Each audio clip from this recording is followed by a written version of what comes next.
Uploading another chess video for your chess viewing pleasure. Archer for the Lord here. This is the Zukertort Immortal game, played between Johann Zukertort and Joseph Henry Blackburne.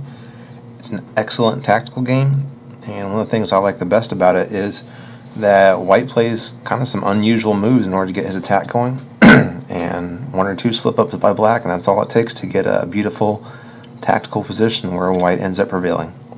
So Zukertort is the white pieces, Blackburne is the black pieces, and let's see how it goes. It's an English opening with c4, e6, e3, knight f6, knight f3, b6, bishop e2, bishop b7, castle kingside, d5, and d4. Now the English opening is transposed into a Queen's Indian. So bishop d6, knight c3, and black castles. Here a normal move for white might be something like queen to c2, or maybe c takes d5. Zukertort chooses b3. Black continues development with knight bd7, bishop b2, fianchettoing his dark square bishop, and black plays an inaccuracy here with queen e7. The reason this moves an inaccuracy is because it blocks off his dark square's bishop's retreat, which allows knight b5 to win the bishop pair for white. Black goes with knight e4, knight takes d6, and black tries to get something out of losing the bishop pair with c takes d6, opening up the c file for him, and his later plan is going to be to put the rooks on the c file and see if he can get some pressure there. Knight d2, challenging the dark squared knight on e4. Knight df6, bolstering it. f3, ousting the knight for good. Knight takes d2, queen takes d2, d takes c4, undoubling the pawns. Bishop takes c4, d5, bishop d3, rook fc8. So here, white has a slight edge due to his bishop pair. He can later open up the position with e4, and black's intentions are going to be to put his rooks in the c file and see if he can get pressure there. Now, myself in this position, I would naturally want to challenge the rooks on the c file by playing rook a c8, or I'm sorry, rook a to c1.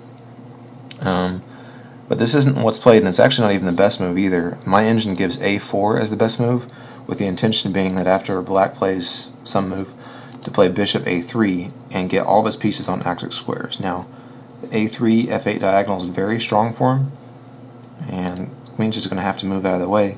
And now all of white's pieces have come to life. He can challenge on the c file now, and the endgame is probably going to be a little bit better for him too, especially with this dark square bishop not having much activity, and the knight doesn't really have any great outposts with e4 and c4 both being covered. But Zukertort didn't play this. He didn't play a4. Instead of a4, he didn't even play rook ac1 either. In fact, he played the fourth best move in the position, and that was rook ae1. Kind of a strange move. Looks like he's just ignoring the c file for now, and he is. But the point to it is the c file is actually still kind of controlled by white. He's got pawns that control c5 and c4, and his bishops do a good job of interlacing on the final three squares down here. So really, the black rooks can't do a whole lot in the c file as it is. Black continued with his plan, rook c7, e4, rook ac8, and now e5. The point is that white's going to try to push his f pawn and perhaps even his g pawn up the board to open up black's king side. He's also kicking out really the only defender right now with the knight, which goes to e8. And here, black's idea is going to be to play g6 and put his knight on g7 to try and control f5. You'll see the fight over f5 becomes kind of important over the next couple moves, and it's kind of where black goes wrong, is not protecting it good enough. So f4 is played, g6, rook e3, white's going to do a rook lift on the third rank. Now black plays f5 himself. This is not the best move in the position. The reason being is that it can be taken with en passant. E takes f6. Now black has a weak pawn on e6, and his position's not as good with his light square bishop being blocked, and now he's got the weak hole on e6. His c-file counterplay doesn't really compensate for it, so white's position is just better here. And now black makes his first critical mistake, and that's knight takes f6. Here it was important to play queen takes f6 when white has a strong position, but nothing really that he can't really break through. We go something like queen e2, piling up on the e-pawn, and then black can play his idea of knight g7. Now he's protecting the e-pawn and preparing to put his knight on f5 to kind of slow down white's attack on the king side. Now white is going to be able to push his g-pawn up the board. So still there's some play in the position for both sides, but it's much better than the text move, which was knight takes f6. The reason being is because this e-pawn, not only is it weak, it's also pinned, so f5 is immediately possible. Black tries to cut off the e-file with knight e4, but white's all too eager to exchange that knight. Bishop takes e4, and d takes e4. Black does get some counterplay now, though, because the c-file has a hole. c2 is no longer controlled by the light square bishop, which has now been exchanged, and black's rooks can penetrate the white position now. The other thing to notice is that there's now opposite colored bishops.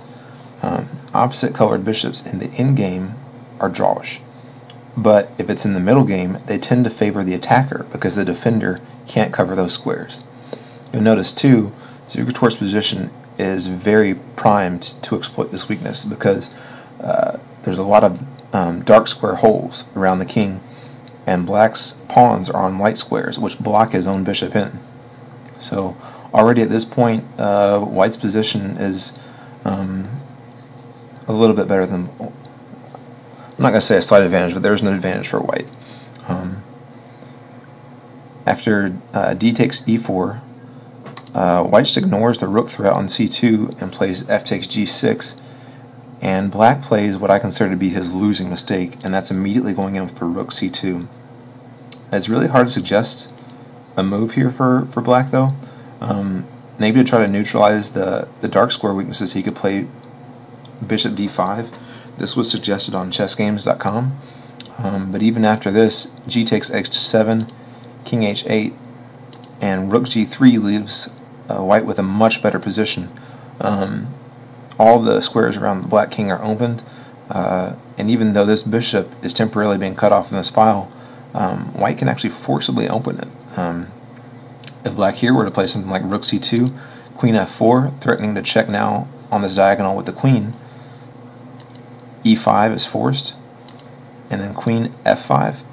The queen is now hitting this rook, so that rook takes b2 is impossible. So rook 8 to c7. And now the move here that really makes black's position fall apart would be bishop a3.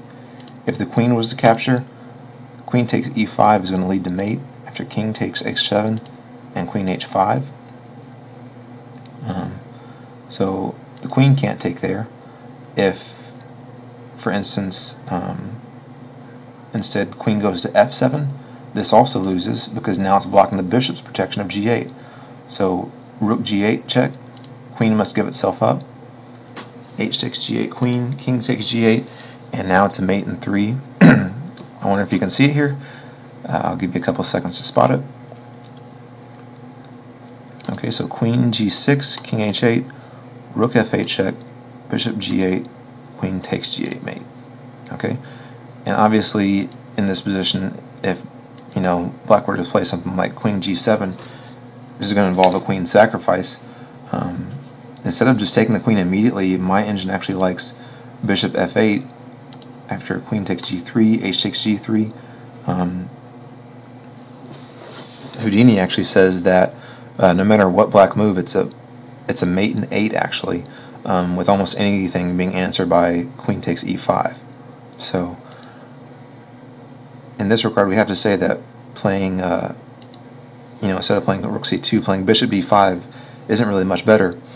The best move is I'm everywhere here. h takes g6, and now rook g3 looks threatening for white, but actually ends up becoming a better position for black than what was played in the game. Queen g7, d5, e5. Queen g5 looks bleak, but black has an important resource in rook d7, because after bishop takes e5, rook takes d5, pins the bishop to the queen, and only results in the loss of the exchange. So this position, it's really difficult to see a move like rook d7 here, but rook c2, which was what was played in the game, ends up losing it here for black. So g takes h7 check, king goes to the corner, d5 check, must be blocked with e5, and now the real shocker from white, queen b4, deflecting the queen. Now if the queen was to capture, bishop takes e5 is lethal, king h7, and all roads here lead to mate, with the longest one being rook h3, king g6, rook g3 check, king h6, rook f6 check, king h5, rook f5 check, king h6, bishop f4 check, king h7, rook h5 mate. You have to understand that after queen takes b4 and bishop takes e5, the whole point is basically to just get these two rooks on the g and h files, and it can, no matter how he does it, it can all be done with check. So instead of like king g8, or instead of king g6, if the king goes to g8, that's immediately mate. And if instead he does go to g6, here he had the option of, instead of going to h6, going to h7, or I'm sorry, after this going to h7, then the rooks just get on to the g and h files in a different way. So basically, queen takes b4 is impossible. Black's try here was rook 8 to c5, just blocking off the queen. This is still going to lead to another deflection with white's next move, which is rook f8 check. So now black's forced to take the pawn. Queen takes e4 check, king g7, bishop e5 check, king takes f8, and now discovered check, bishop g7. The bishop can't be captured by the queen, because then that allows queen to e8 checkmate. So after king g8, queen takes e7, and black has some more checks, but it's really all over. One more other side note, on the 31st move, white played bishop takes e5. On chessgames.com, Lifemaster AJ introduced his own novelty for getting a quicker checkmate with rook g8 check, and after king g8, queen g6, queen g7, queen e8 check, queen f8, rook g3 check, king h7, queen g6, king h8, and bishop takes e5 check. The queen will interpose, but after that, either the queen or the bishop capturing will result in mate.